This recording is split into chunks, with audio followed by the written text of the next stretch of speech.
2, sa inyong obserbasyon, mas marami ba ang bilang ng tillers o uhay?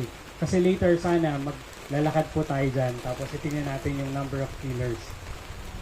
Kapag gumamit ng transplanter, so lalagay nyo lang po oo o hindi. Okay? And then, pa-follow lang po natin yung question. I-guide po tayo mamaya ni Edison. Okay? So, make sure lang po na hindi kayo mabasa. So, find a place na hindi kayo mababasa. Thank you.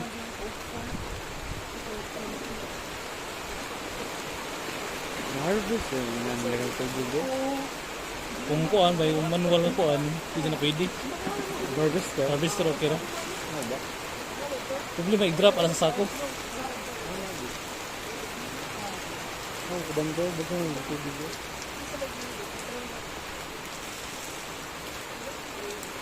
Ang ngayon harveston po ni kay nanurok ko ba sa ni do. Binili na good na.